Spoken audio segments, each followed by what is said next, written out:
Hello everyone, मैं अंजलि शर्मा स्वागत करती हूँ आप सभी का सीडीपी सीरीज में। And as we all know कि हमने पियाजे की थ्योरी एंड वाइगोत्स्की की थ्योरी जो है वो कवर कर ली है।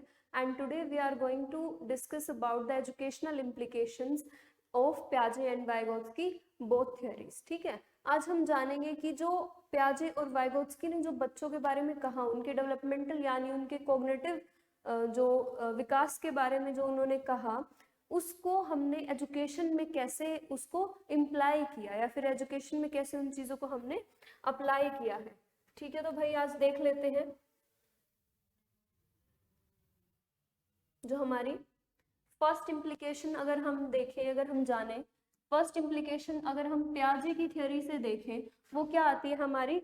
चाइल्ड सेंटर्ड एजुकेशन आती है। चाइल्ड सेंटर्ड एजुकेशन मींस बाल केंद्रित शिक्षा। अब भाई क्या मीनिंग है इस बाल केंद्रित शिक्षा का? बाल केंद्रित शिक्षा, देखो ये वर्ड ही खुद सेल्फ एक्सप्लेनेटरी है, ये वर्ड है ना। यानी बच्चे को हम शिक्षा के किस में रख रहे हैं? केंद्र में रख रहे हैं। जो बच्चा है उसको ध्यान में रखते हुए हर चीज को यहाँ पे किया जाएगा। क्या ध्यान में रखना है उसके बारे में हमें? ताकि उसका एवरी जो डेवलपमेंट का एवरी एस्पेक्ट है वो उसका क्या हो, उसका विकास हो जाए। जैसे कि फिजिकल डेवलपमेंट को भी हम ध्यान में रखेंगे, यहाँ पे कोग्निटिव डेवलपमेंट को भी ध्यान में रखेंगे, मोरल और जो हमारी लैंग्वेज डेवलपमेंट है, इन सारी चीजों को ध्यान में रखते हुए हम करिकुलम को इस तरह से डिजाइन करेंगे, हमारी टीचिंग लर्निंग एक्टिविटीज को इस तरह से डिजाइन करेंगे कि बच्चे का जो है ना वो एक होलिस्टिक डेवलपमेंट हो। मीन्स उसके हर एस्पेक्ट का जो है वो विकास हो। As we can see from this picture also, जो बच्चा है ना उसको हमने यहाँ पे सेंटर में रखा है। अगर हम खुद की बात करें कि भाई जो बच्चा है वो खुद अपने आप से कुछ चीजों को ऑब्जर्व करता है, खुद को ऑब्जर्व करता है, एंड देन ही लर्न्स और शी लर्न्स सम थिंग्स। फिर वो अपनी बॉडी को ऑब्जर्व करता है, अपने आसपास के एनवायरनमेंट को, मतलब वहां से भी उसको क्या मिल रही है? नॉलेज मिल रही है, इंफॉर्मेशन मिल रही है। वो दूसरों से इंटरेक्ट करता है, दूसरों से रिलेट करता है, दूसरों को अंडरस्टैंड करता है, वहां से उसकी मोरल या फिर इमोशनल डेवलपमेंट जो है होती है। ठीक है, वर्ल्ड से वो बहुत सारी चीजों को यहाँ पे नोटिस कर रहा है, वो नई नई चीजों को फाइंड आउट कर रहा है, उनकी सेंस बनाने की कोशिश कर रहा है, वर्ल्ड को पूरा एक्सप्लोर कर रहा है, अपने आसपास की चीजों को। तो मतलब यहाँ पे अगर हम देखें, अगर बच्चा अपने खिलौने हैं या अपनी बुक्स हैं उनसे काफी सारी चीजें उसको नई नई पता चल रही है, वो इमेजिन कर पा रहा है बहुत सारी चीजें, वो नई चीजें क्रिएट कर पा रहा है, नए एक्सप्रेशंस और नई फॉर्म्स देख रहा है वो काफी सारी चीजों की। तो अगर इस चीज को हम ध्यान में रखें कि बच्चा जो है हमारा शिक्षा का केंद्र होना चाहिए, तो जो उसकी एजुकेशन है बहुत ज्यादा अच्छे से हो पाएगी, उसके जो विकास का है हर एस्पेक्ट अच्छे से क्या हो पाएगा, उस पर हम ध्यान दे पाएंगे as a teacher. So the main objective is to enable the child to learn through experiences. हमारा मेन ऑब्जेक्टिव क्या रहता है भाई? बाल केंद्रित शिक्षा में हमारा जो मेन ऑब्जेक्टिव है वो रहता है कि जो बच्चा है ना उसको हम एक्सपीरियंसेस के द्वारा सिखाएं। किसके द्वारा सिखाएं? एक्सपीरियंसेस के द्वारा सिखाएं, उसको रट्टू तोता ना बनाए। ठीक है, क्योंकि यही प्याजे कहते हैं कि बच्चे जो हैं वो नन्हे वैज्ञानिक हैं, और वो चीजों को करके, वो एक्टिविटीज करके, उनमें इन्वॉल्व होके वो तब बहुत ज्यादा अच्छे से सीख सकते हैं। और क्यों सीख सकते हैं वो बहुत ज्यादा अच्छे से? तब क्योंकि जो उन्होंने खुद से एक्टिविटी कर ली ना, जो एक्सपीरियंस उन्होंने खुद से ग्रहण कर लिया, वो एक्सपीरियंस उनके माइंड में एक परमानेंट मेमोरी की तरह, एक परमानेंट याद की तरह वो चीज जो है उनके दिमाग में बैठ जाती है, क्योंकि उन्होंने उसको डीपली अंडरस्टैंड कर लिया उस चीज को। The courses and the subject should be experience oriented. बिल्कुल सही बात है भाई, क्या कहता है यहाँ पे कि जो हम कोर्स डिजाइन कर रहे हैं, जो करिकुलम डिजाइन हो रहा है बच्चे के लिए, जो सब्जेक्ट्स बच्चे को पढ़ाए जा रहे हैं, वो कैसे होने चाहिए? एक्सपीरियंस ओरिएंटेड होने चाहिए, ताकि उनमें ऐसी ऐसी एक्टिविटीज इन्वॉल्व हो कि बच्चा खुद से वो चीजें करके देखे। ठीक है, ना कि उसको बहुत ज्यादा फैक्ट्स यहाँ पे रटाए जाएं, और ऐसा भी नहीं होना चाहिए कि उसको बहुत सारी इंफॉर्मेशन से टीचर जो है ओवरलोड कर दे। ठीक है, तो चलते हैं। मेरे हिसाब से ये चीज आपको समझ आ गई होगी यहाँ तक। तो नेक्स्ट जो हमारी इंप्लीकेशन आती है वो क्या है भाई? कि प्याजे कहते हैं बच्चा एक एक्टिव लर्नर होता है, वो जो है अपने ज्ञान का निर्माण स्वयं करता है, सक्रिय रूप से वो पार्टिसिपेट करके अपने ज्ञान का निर्माण करता है, हर चीज जिस भी एक्टिविटी में वो पार्टिसिपेट कर रहा है। तो पियाजे कहते हैं स्कूल में भी उसकी लर्निंग उसी तरह से होनी चाहिए, यानी जो भी लर्निंग, जो भी अधिगम की प्रक्रिया चल रही है ना, उसमें बच्चा क्या हो, एक्टिव हो, उसमें वो सक्रिय रूप से क्या ले, भाग ले।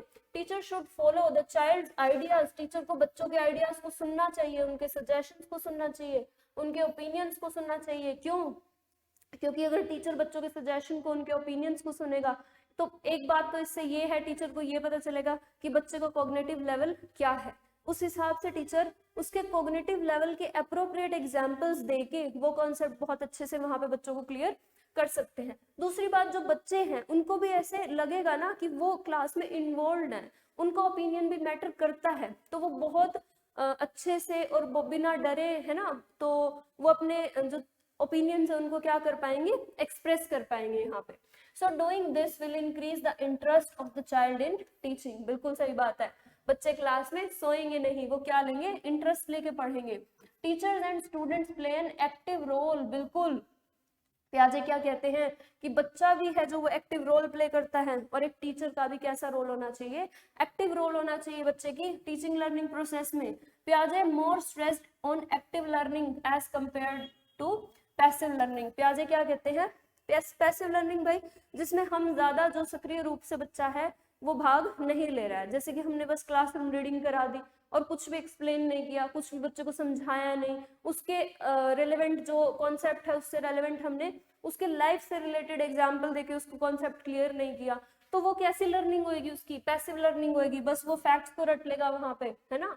और तो लेकिन पियाजे इस चीज को मना करते हैं। पियाजे क्या कहते हैं, बच्चा जो है एक्टिवली उसको पार्टिसिपेट करना चाहिए। देखिए, अगर जो टीचर है वो एक एक्टिव लिसनर की तरह हर बच्चे का जो ओपिनियन है वो सुनेगा, तो जो बच्चे हैं अपना ओपिनियन भी एक एक्टिव स्पीकर की तरह वो अपने ओपिनियन को प्रेजेंट करेंगे, and this process will lead to affective teaching. और इस प्रोसेस का रिजल्ट क्या होगा भाई, जो टीचिंग है, जो कॉन्सेप्ट है हमारे, वो अफेक्टिवली बच्चे तक पहुंचेंगे।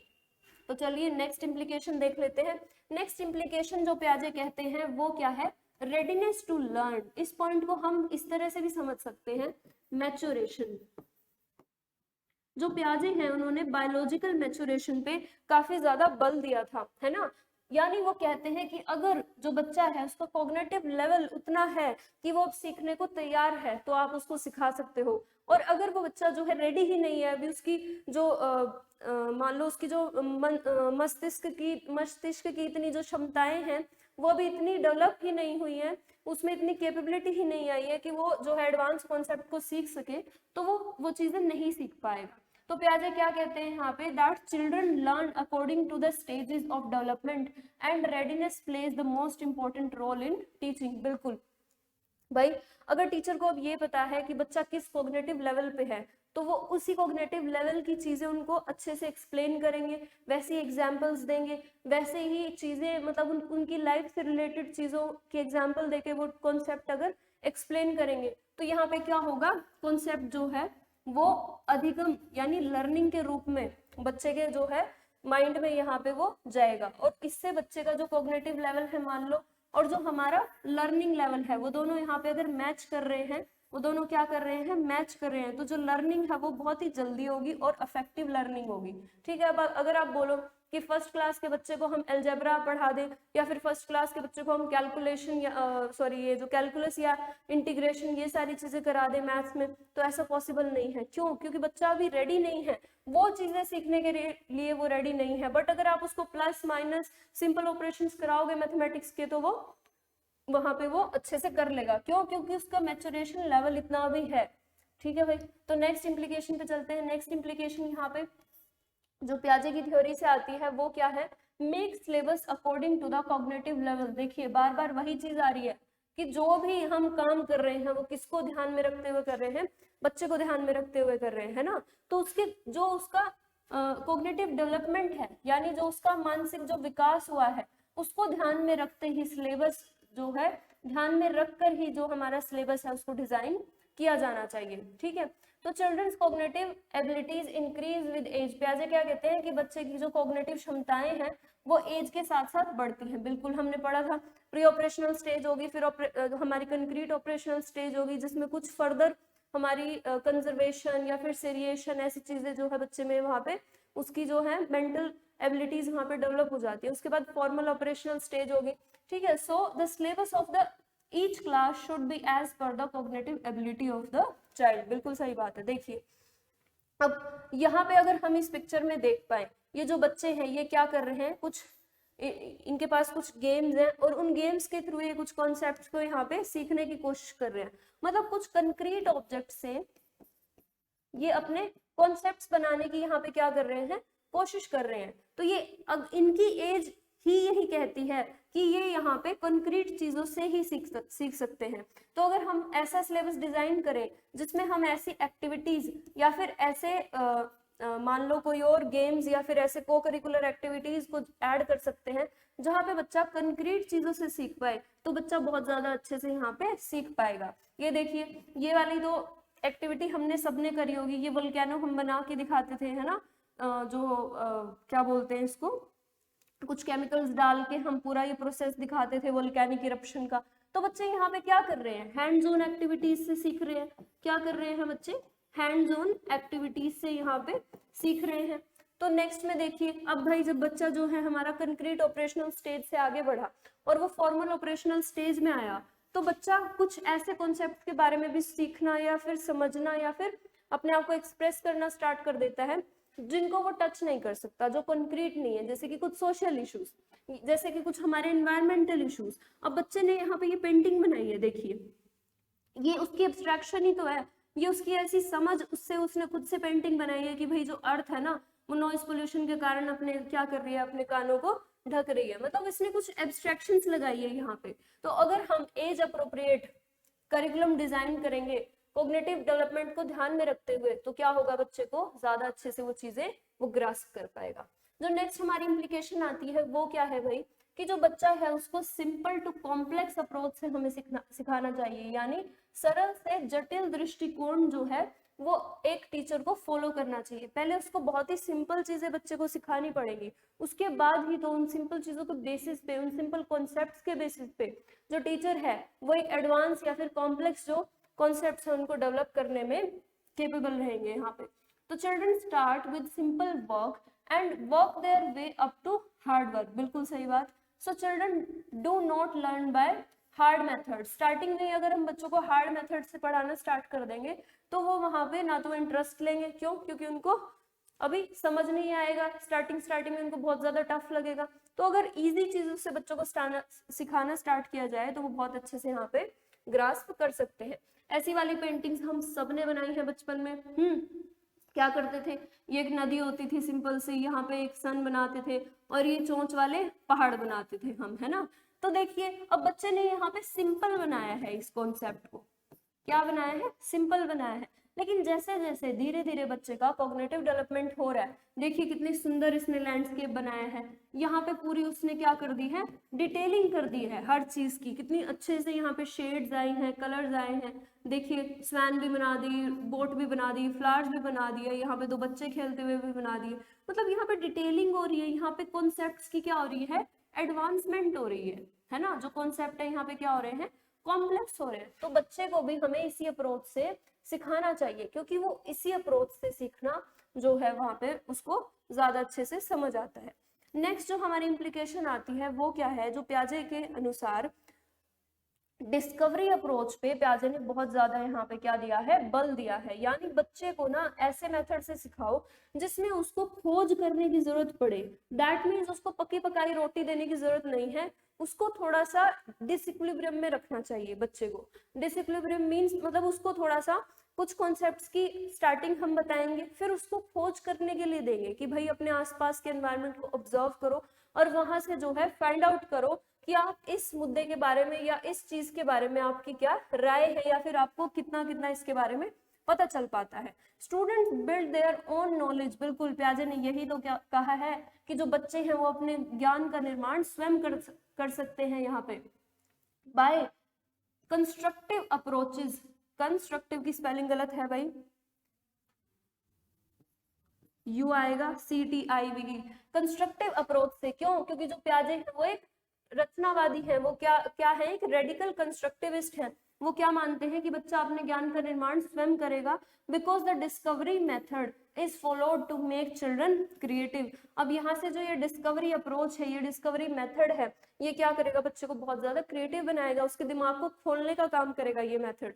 ठीक है, तो चलिए भाई आगे देख लेते हैं।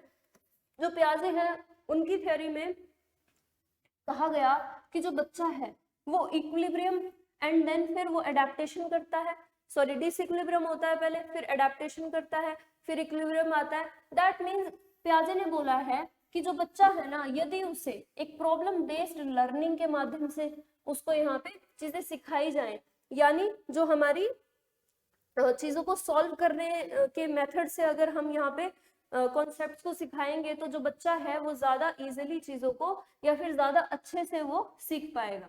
ठीक है, तो देख लेते हैं कि जो पियाजे हैं उन्होंने प्रॉब्लम बेस्ड क्वेश्चंस पे यहाँ पे ज्यादा एम्फोसिस किया है, ना कि ऐसे सिंपल फैक्ट बेस्ड क्वेश्चंस ना पूछ के आप कैसे क्वेश्चंस पुट अप करें। अगर teacher problem based questions put up करे जहाँ पे बच्चे को उसके पॉजिटिव एस्पेक्ट्स, उसके नेगेटिव एस्पेक्ट्स देखने को मिले, हर एंगल से बच्चा सोच सके उस प्रॉब्लम पे, हर एंगल से उसको डिस्कवर कर सके। ठीक है, और क्या क्या क्या कर सके, उस पे एनालिसिस भी कर सके, बच्चा क्रिटिकली सोच सके, क्रिटिकली थिंक कर सके। तो अगर ऐसे क्वेश्चंस, आप ओपन एंडेड क्वेश्चंस अगर यहाँ पे पुट किए जाते हैं, तो जो बच्चा है वो बहुत ज्यादा अच्छे से कॉन्सेप्ट्स को यहाँ पे आत्मसात कर सकता है, बहुत ज्यादा अच्छे से वो सीख सकता है। देखिए अब यहाँ पे एक साइकिल दिखा रखी है भाई, प्रॉब्लम बेस्ड लर्निंग साइकिल है। प्रॉब्लम बेस्ड लर्निंग साइकिल क्या कहती है कि मान लो जो टीचर है, यहाँ पे टीचर ने एक प्रॉब्लम पोज करी है, एक प्रोजेक्ट के माध्यम से या फिर एक असाइनमेंट के माध्यम से टीचर ने एक प्रॉब्लम दी है बच्चों को, और उस प्रॉब्लम को सॉल्व करने के लिए टीचर ने ग्रुप बना दिया है, और वहां पे क्या हो रही है, ग्रुप डिस्कशन हो रही है। वो बच्चे उस पर क्या कर रहे हैं, रिसर्च कर रहे हैं, रिसर्च करने के बाद कुछ फैक्ट्स उनको मिले हैं, कुछ इन्फॉर्मेशन उनको उन्होंने प्राप्त की है, फिर उस पर दोबारा से वो क्या कर रहे हैं, ग्रुप डिस्कशन कर रहे हैं। ग्रुप डिस्कशन करने के बाद कुछ ना कुछ प्रोडक्ट निकला है उस डिस्कशन का, फिर पूरी क्लासरूम को यहाँ उस डिस्कशन में इन्वॉल्व कर लिया गया है, एंड देन फाइनली कुछ यहाँ पे कॉन्सेप्ट्स हैं जो बच्चों ने इजाद किए हैं, कुछ डिस्कवरी बच्चों ने की है, और जो टीचर की नॉलेज थी, टीचर ने भी अपनी नॉलेज एक मिनी लेक्चर के माध्यम से ऐड करके पूरा ओवरव्यू दिखाया है। तो मतलब यहाँ पे एक प्रॉब्लम दी गई थी, और इस पूरी प्रोसेस से, इस पूरी साइकिल से यहाँ पे क्या हुआ है, उस प्रॉब्लम को बच्चों ने और टीचर ने मिलके क्या किया है, सॉल्व किया है। तो पियाजे ऐसी ही लर्निंग को, ऐसी ही एजुकेशन को जो है पियाजे ने सपोर्ट किया था। ठीक है भाई, नेक्स्ट देख लेते हैं। जो पियाजे हैं वो कहते हैं कि बच्चों को प्रोजेक्ट बेस्ड लर्निंग यानी परियोजना आधारित शिक्षा से भी उनको सिखाना चाहिए। अब प्रोजेक्ट का क्यों सपोर्ट कर रहे हैं पियाजे, प्रोजेक्ट का इसलिए सपोर्ट कर रहे हैं क्योंकि यहाँ भी वही सेम चीज है, बच्चे को क्या है, हर डायमेंशन से उसको सोचने का मौका मिलेगा। यहाँ पे देखिए, teachers can make learning effective through projects based learning. बिल्कुल, children are actively engaged in project based learning. क्यों? क्योंकि जो बच्चा है ना, जब वो प्रोजेक्ट बनाएगा और जब वो ग्रुप्स में, स्पेशली जब बच्चे प्रोजेक्ट बना रहे होते हैं, जैसे हम सभी को समर्स की या विंटर की वेकेशन में प्रोजेक्ट बनाने के लिए होमवर्क मिलता था, तो क्यों? क्योंकि यहाँ पे बच्चा एक्टिवली पार्टिसिपेट करता है, एक्टिवली एंगेज्ड होता है किसी भी प्रोजेक्ट को कंप्लीट करने में, किसी प्रॉब्लम को सॉल्व करने में। और अगर वो एक्टिवली यहाँ पे पार्टिसिपेट कर रहा है, दैट मीन्स वो अपने ज्ञान का निर्माण स्वयं कर रहा है, और कैसे सक्रिय रूप से कर रहा है। देखिए, जैसे कोई सेम वही चीज है कि भाई कोई हमें यहाँ पे प्रॉब्लम मिली या फिर कोई प्रोजेक्ट मिला या फिर टीचर ने कोई क्वेश्चन हमें दिया है, उसको पूरी सिचुएशन को टीचर क्या करा रही है, बच्चों को इमेजिन करा रही है, फिर उसको बोल रही है टीचर कि भाई तुम इसके बारे में एक्सप्लोर करके आओ। फिर बच्चा जो है अपने आसपास के एनवायरनमेंट से या अपने घर से, अपने बड़े भाई बहनों से इस चीज के बारे में डिस्कस करेगा, कुछ ना कुछ वो इंटरनेट से, अपनी बुक्स से या फिर मैगजीन से, न्यूज़पेपर से भी फाइंड आउट करने की कोशिश करेगा, कुछ ना कुछ इन्फॉर्मेशन गैदर करेगा, उसके बारे में कुछ अपना दिमाग भी लगाएगा, खुद सोचेगा, एंड देन जाके जब वो टीचर से डिस्कस करता है, अपने ग्रुप में डिस्कस करता है, जब वो एक यहाँ पे रिजल्ट पे वो आते हैं, एक इन्फ्रेंस निकालते हैं, तो यहाँ से बच्चे की क्या बनती है, नॉलेज बनती है। और ये नॉलेज उसको डायरेक्टली ही पकी पकाई रोटी की तरह नहीं मिली है, इस पे उसने ये सारा काम जो है खुद से किया है। दैट मीन्स बच्चा यहाँ पे क्या था, बहुत ज्यादा एक्टिवली उसने पार्टिसिपेट किया था।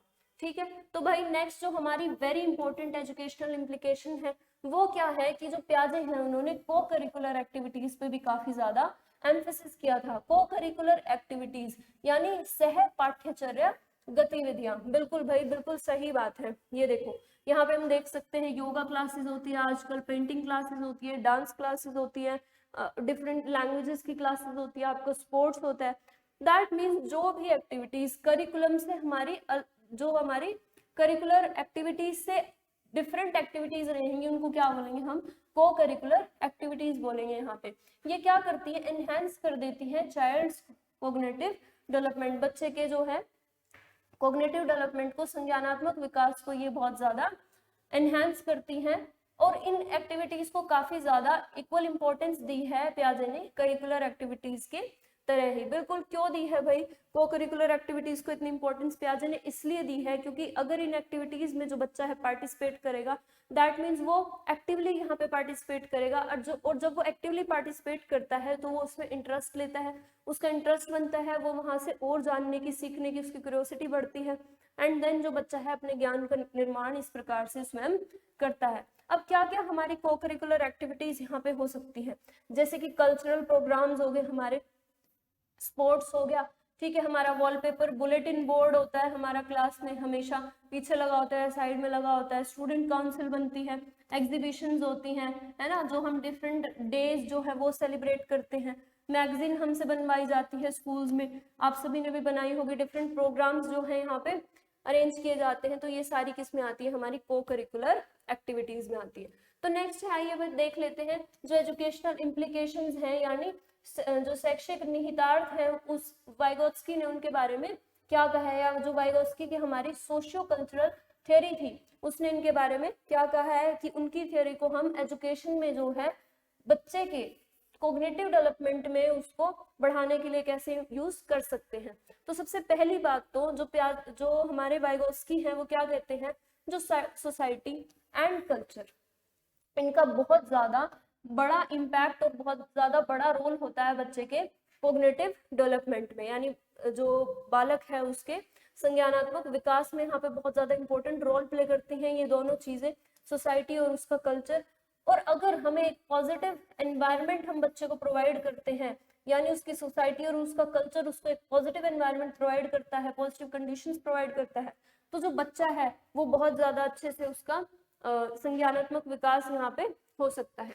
देखिए, अगर जो बच्चा है वो डिफरेंट डिफरेंट कल्चर में एक्सपोज होगा, अगर बच्चा डिफरेंट डिफरेंट कल्चर्स को वो जानेगा, डिफरेंट सोशल एनवायरनमेंट्स से वो इंटरेक्ट करेगा, तो उसका ना सोचने का दायरा बढ़ता है, यहाँ से उसकी नॉलेज का जो बेस है वो बढ़ता है। बिल्कुल, अब देखिए भाई, जो बच्चे केवीएस जैसे स्कूल्स में पढ़ते हैं या नवोदय जैसे स्कूल्स में पढ़ते हैं, वहां पे जो टीचर्स हैं वो हमारे देश के हर हिस्से से जो टीचर्स हैं वो आते हैं। दैट मीन्स जो बच्चा है उसको एक साउथ इंडियन टीचर के बारे में भी, यानी साउथ इंडियन स्टेट के बारे में भी कुछ ना कुछ जानने को मिल रहा है उस टीचर के द्वारा, उसको नॉर्थ ईस्ट के टीचर के बारे में भी कुछ जानने को मिल रहा है, उसको अपने एरिया से अलग जो बच्चे वहां पे हैं उनके बारे में भी या उनके एरिया के बारे में भी जानने को मिल रहा है। दैट मीन्स वो डिफरेंट सोशल एनवायरनमेंट्स और डिफरेंट कल्चर्स के बारे में वो जान रहा है, तो उसका ज्ञान का दायरा क्या हो रहा है, एक्सपैंड हो रहा है, बढ़ रहा है। ठीक है, तो भाई अगर जो ये टीचर है ये समझ ले कि बच्चे के जो एनवायरमेंटल फैक्टर्स हैं, यानी उसका सोशियो कल्चरल एनवायरनमेंट कैसा है, ठीक है, तो अगर वो ये समझ जाता है एक टीचर, तो उसको बहुत ज्यादा हेल्प करती है ये चीजें कि बच्चे को हमें किस तरह के एग्जाम्पल्स या किस तरह की जो है चीजें यहाँ पे एक्सप्लेन करनी है। Teaching after understanding the environmental factors of the child, अगर टीचर यहाँ पे उन फैक्टर्स को अंडरस्टैंड करने के बाद यहाँ पे बच्चे को पढ़ाता है, तो एक पॉजिटिव और एक कोऑपरेटिव जो एनवायरनमेंट है वो यहाँ पे क्या कर सकता है, डेवलप कर सकता है। क्यों, इससे बच्चे को भी लगेगा कि हाँ भाई मैं सबसे अलग थलग नहीं हूँ क्लास में, और मेरी भी जो ओपिनियन की वो क्या है यहाँ पे इम्पोर्टेंस है, और मेरे कल्चर को भी लोग क्या करते हैं, रिस्पेक्ट करते हैं। तो इस हिसाब से बच्चा है जो वो अपने आप में हीन भावना उसके अंदर नहीं आएगी, क्योंकि वो उसको पता है अब कि टीचर भी उसको समझता है, उसके क्लासमेट उसके पीयर्स भी उसको समझते हैं, वो अगर एक डिफरेंट कल्चर से बिलोंग भी करता है तब भी, तो वो क्या करेगा यहाँ पे क्लासरूम में अच्छे से पार्टिसिपेट करेगा, एंड यदि वो पार्टिसिपेट करेगा वो दूसरे लोगों से अच्छे से इंटरेक्ट करेगा, अपने जो स्कूल का कल्चर है उससे भी वो इंटरेक्ट करेगा, तो यहाँ पे उसका बहुत ज्यादा अच्छे से कॉग्निटिव डेवलपमेंट हो पाए।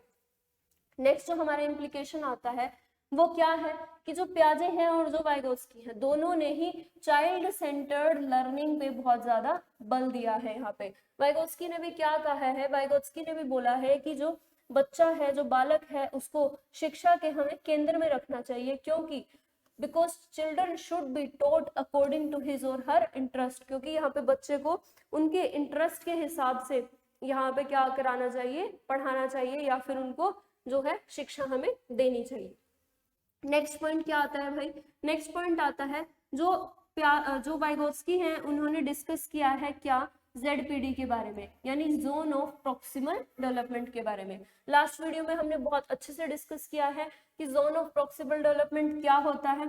तो अगर जो बच्चा है उसमें यहाँ पे सीखने की क्षमता है, लेकिन किसी की गाइडेंस की हेल्प से, तो जो वाइगोत्स्की है वो क्या कहते हैं कि हम अपनी टीचिंग लर्निंग एक्टिविटीज को इस हिसाब से डिजाइन करें कि जो बच्चा है उसके अधिगम की प्रक्रिया में किसी की गाइडेंस, यानी जो मोर नॉलेजेबल टीचर है या फिर मोर नॉलेजेबल उसके पीयर्स हैं, कोई भी हो सकता है MK हो, तो उनकी क्या मिले, उसको गाइडेंस मिले। अकॉर्डिंग टू ZPD यानी zone of proximal development, with the help of guidance a child learning power is strengthened. बिल्कुल, बच्चा वो चीजें भी सीख सकता है जो वो अकेले यहाँ पे नहीं कर पा रहा था। देखिए जैसे कि अब कोई पजल गेम है, बच्चा अकेले वो पजल गेम क्या नहीं कर पा रहा है, सॉल्व नहीं कर पा रहा है, लेकिन टीचर की गाइडेंस से या फिर किसी ऐसे पीयर के गाइडेंस से, जिनकी कुछ स्पेसिफिक इंस्ट्रक्शंस के द्वारा जो टीचर ने उसको दी है या फिर किसी पीयर ने उसको कुछ चीजें बताई हैं, उनकी हेल्प से बच्चा अब यहाँ पे क्या कर रहा है, उस पजल गेम को खुद से इंडिपेंडेंटली वो क्या कर पा रहा है,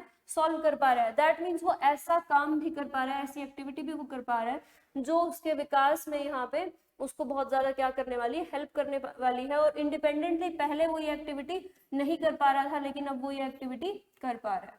देखिए नेक्स्ट हमारी इंप्लीकेशन आती है, the teacher used the scaffolding, the teacher should use scaffolding. अब स्कैफोल्डिंग क्या होता है भाई, स्कैफोल्डिंग के बारे में भी हमने बहुत ही अच्छे से बहुत ही डिटेल में जाना था। स्कैफोल्डिंग एक टेम्परेरी हेल्प का स्ट्रक्चर होता है जो टीचर या फिर जो MKO तब तक बच्चे को प्रोवाइड करता है जब तक क्या हो, उसका जो उसकी जो नॉलेज है वो उतनी ना बढ़ जाए, दैट मीन्स वो उस एक्टिविटी को इंडिपेंडेंटली जब तक करने ना लग जाए, तब तक यहाँ पे इस सपोर्ट का, इस टेम्परेरी सपोर्ट का ये जो स्ट्रक्चर है ये प्रोवाइड किया जाता है। दैट मीन्स कुछ एक्सटर्नल हेल्प यहाँ पे बच्चे को प्रोवाइड की जा रही है किसी एक्टिविटी को करने के लिए, ठीक है।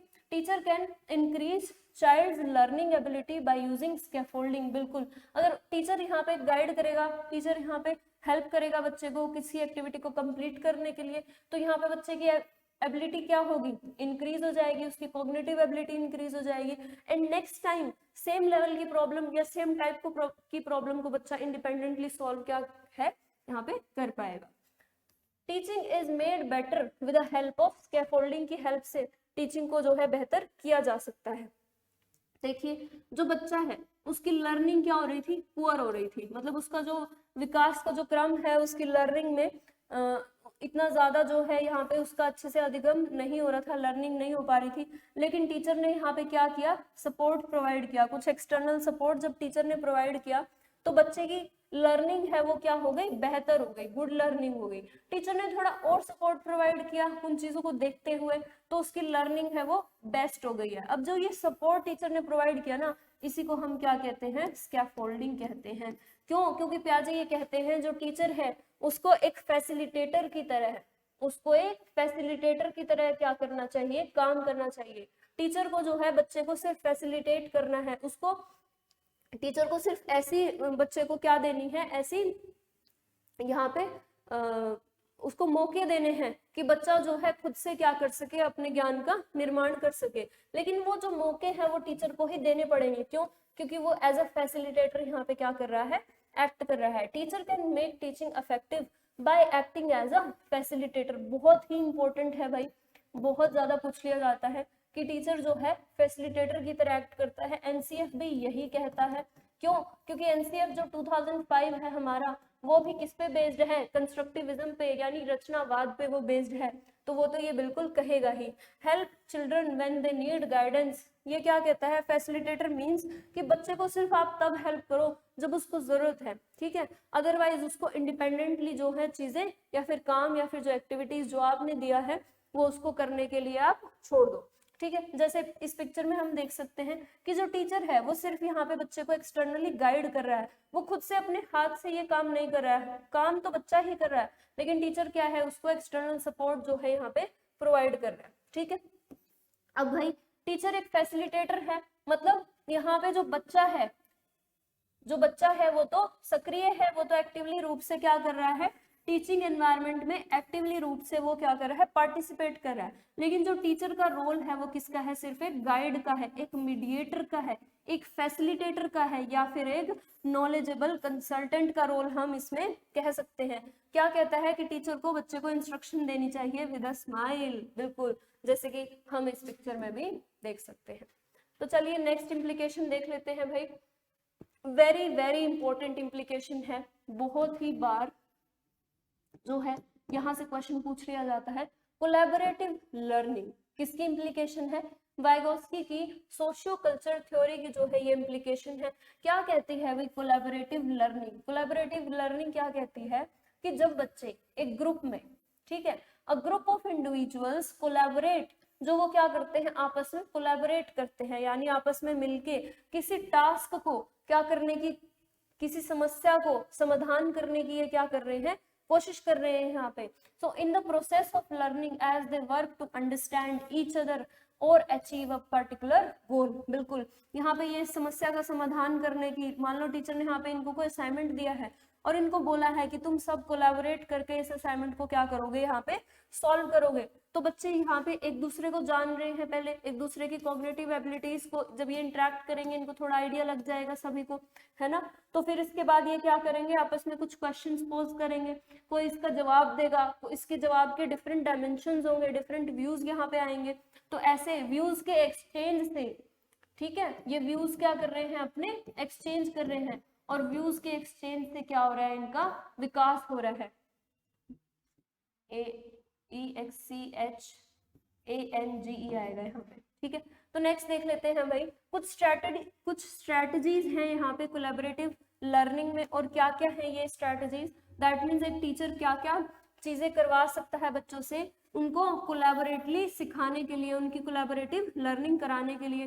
टीचर बच्चों को यहाँ पे कोई केस स्टडी दे सकते हैं, मान लो जैसे कि हमारी एनसीईआरटी की बुक में, ईवीएस की बुक में पोल्यूशन पे मान लो केस स्टडी दी हुई है, ठीक है। तो टीचर यहाँ पे बच्चों को प्रोजेक्ट दे सकते हैं कि भाई तुम अपने एरिया में जो है यहाँ पे केस स्टडी करो कि कितना पोल्यूशन हो रहा है, या किसी भी प्रकार से टीचर यहाँ पे क्वेश्चन डिजाइन करके बच्चों को केस स्टडी दे सकते हैं। जो टीचर है वो टीम बेस्ड लर्निंग बच्चों से करा सकते हैं, ऐसे किसी प्रोजेक्ट के माध्यम से, ठीक है। बच्चे यहाँ पे काफी सारे जो है टीचर इनको डिबेट वगैरह भी अरेंज करा सकते हैं, बच्चों के लिए ऑर्गेनाइज कर सकते हैं, ठीक है। थिंक पेयर शेयर ये भी एक हमारी स्ट्रैटेजी रहेगी। एंड कैचअप, ये कुछ स्ट्रैटेजीज यहाँ पे बताई गई है कि कोलैबोरेटिव लर्निंग को कराने के लिए इन स्ट्रैटेजीज का यूज जो है वो किया जा सकता है। देखिए भाई नेक्स्ट एक वेरी इंपॉर्टेंट जो हमारी इम्प्लीकेशन है वाइगोस्की की थ्योरी की, वो क्या है, रेसिप्रोकल टीचिंग। रेसिप्रोकल टीचिंग क्या होती है भाई? सबसे पहली बात तो ये इंस्ट्रक्शनल एक्टिविटी है। ये क्या है? एक इंस्ट्रक्शनल एक्टिविटी है। इस एक्टिविटी में जो टीचर है ना वो बच्चे से सीख रहा है, और जो बच्चा है वो टीचर से सीख रहा है। जी हाँ, रेसिप्रोकल का मतलब ही क्या होता है? उल्टा। जैसे कि हम यहाँ पे as we can see in this picture also, reciprocal teaching, मान लीजिए ये क्या है, टीचर है, और ये क्या है, स्टूडेंट है। तो टीचर ने बच्चे को यहाँ पे कुछ कॉन्सेप्ट्स बताए। अब जो बच्चा है उसके भी तो कुछ एक्सपीरियंसेस रहे होंगे ना इस दुनिया को लेके, इस वर्ल्ड को लेके। अब वो भी अपने क्या कर रहा है, टीचर के साथ कुछ एक्सपीरियंसेस शेयर कर रहा है। मान लो जो हमारा टीचर है वो किसी अन्य परिवेश से आता है, और जो बच्चा है वो देश के किसी दूसरे राज्य से या फिर परिवेश से है, तो अपने राज्य की या अपनी स्टेट की नॉलेज यहाँ पे टीचर के साथ शेयर करेगा, कुछ फैक्ट्स को वो ऐड करेगा। तो यहाँ से क्या हो रहा है, टीचर भी बच्चे से सीख रहा है और बच्चा भी यहाँ पे टीचर से सीख रहा है। ग्रेजुअली क्या हो रहा है, empowering the students to take on the role of the teacher. कि कभी कभी क्या होता है कि जब ग्रुप में ये टीचर जो है, मान लो ये ग्रुप में बच्चों को सिखा रही है, तो टीचर ने कुछ बताया और बच्चे ने भी यहाँ पे टीचर को कुछ जो है इंफॉर्मेशन दी है, तो इसको हम क्या कह सकते हैं, रेसिप्रोकल टीचिंग कहते हैं। नेक्स्ट जो हमारा आता है वो क्या है भाई, कोऑपरेटिव लर्निंग। कोलैबोरेटिव लर्निंग जैसा ही है बिल्कुल, या तो वैसे ही बिल्कुल हम इसको सेम बोल सकते हैं, एक तरह से नाम ही अलग है बस। कोऑपरेटिव लर्निंग भी क्या है, एक इंस्ट्रक्शनल स्ट्रेटजी है जो क्या करती है, बच्चों को ग्रुप्स में, छोटे ग्रुप्स में काम करने के लिए क्या करती है, प्रेरित करती है एक कॉमन असाइनमेंट पे या फिर एक कॉमन प्रॉब्लम पे। ऐसी सिचुएशन जहां पे बच्चे जो क्वेश्चन या जो प्रॉब्लम उनको दी गई है उनको क्या करते हैं, इलैबोरेट करते हैं या फिर उनकी इंटरप्रिटेशन करते हैं, उनको आपस में एक्सप्लेन करने की कोशिश करते हैं, उनके पीछे का कॉज एंड इफेक्ट जानने की कोशिश करते हैं। तो ऐसी लर्निंग को हम क्या कहते हैं, कोऑपरेटिव लर्निंग। बिल्कुल भाई, कोऑपरेट करके ये क्या कर रहे हैं, कुछ कॉन्सेप्ट्स को सीखने की कोशिश कर रहे हैं। जो नेक्स्ट हमारी यहाँ पे इम्प्लीकेशन आती है वो क्या आती है भाई, कोग्निटिव अप्रेंटिसशिप। क्या आती है, कोग्निटिव अप्रेंटिसशिप। अब कोग्निटिव अप्रेंटिसशिप क्या होता है, इस अप्रोच में जो टीचर है teaches the child according to his or her cognitive level. बिल्कुल यहाँ पे भी जो है किसकी बात करी गई है, कोग्निटिव लेवल की बात की गई है। अब भाई एक क्लास में डिफरेंट डिफरेंट कोग्निटिव लेवल के बच्चे हो सकते हैं, क्यों, क्योंकि वाइगोत्स्की के अनुसार जो हमारा कोग्निटिव लेवल है डिपेंड करता है किस पे, जब हम लोगों से जितना ज्यादा वाइड कल्चर से, जितने ज्यादा वाइड सोसाइटी के लोगों से हम क्या करते हैं, इंटरेक्ट करते हैं, तो हमारा नॉलेज बेस क्या है, बढ़ता जाता है। तो एक ही क्लास में आपको ऐसे बच्चे भी मिल जाएंगे जिनको बहुत ज्यादा, जिनकी मेंटल एबिलिटीज काफी अच्छी होंगी, और उसी क्लास में आपको ऐसे भी मीडियोकर बच्चे भी मिल जाएंगे एंड वेरी जो है लो एबिलिटी वाले बच्चे भी मिल जाएंगे। तो टीचर को यहाँ पे क्या देखना है कि हर बच्चे की जो है कॉग्निटिव लेवल के हिसाब से वो कॉन्सेप्ट को क्या कर सके, एक्सप्लेन कर सके। अब इसके लिए टीचर को क्या करना होगा, एक ही कॉन्सेप्ट के लिए डिफरेंट डिफरेंट लेवल्स के टीचर को एग्जाम्पल या फिर डिफरेंट डिफरेंट परिवेश में डिफरेंट डिफरेंट चीजों के माध्यम से, डिफरेंट टीएलएम से, टीचिंग लर्निंग मटेरियल से टीचर अगर यहाँ पे कॉन्सेप्ट समझाने की कोशिश करेगा एक से ज्यादा चीजों के माध्यम से, तो हर बच्चे तक टीचर की बात जो है यहाँ पे पहुंच पाएगी। नेक्स्ट क्या है, चैलेंजिंग टास्क आर इंक्लूडेड, यानी जो हमारी टीचिंग लर्निंग की प्रोसेस है उसमें जो टास्क दिए जा रहे हैं बच्चे को सिखाने के लिए, वो टास्क क्या होने चाहिए, चैलेंजिंग होने चाहिए। बिल्कुल चैलेंजिंग अगर वो होंगे तो बच्चा अपने ZPD को क्रॉस करने की कोशिश करेगा। और जब बच्चे ने अपना जोन ऑफ प्रोक्सिमल डेवलपमेंट किसी बड़े की हेल्प से, किसी MKO या फिर किसी ऐसे पीयर की हेल्प से जो उससे ज्यादा नॉलेजेबल है, उसकी हेल्प से उसने ZPD को क्या किया, क्रॉस किया, जैसे ही वैसे ही उसकी क्या हो गई, उसके कोग्निटिव डेवलपमेंट का दायरा यहाँ पे क्या हो जाता है, इंक्रीज हो जाता है और बढ़ जाता है। और ये काम किससे किया जा सकता है, कोऑपरेटिव एंड कोलैबोरेटिव लर्निंग से ये काम किया जा सकता है। तो भाई आज की वीडियो में इतना ही, और मिलते हैं आपसे एक नेक्स्ट वीडियो में, तब तक के लिए धन्यवाद।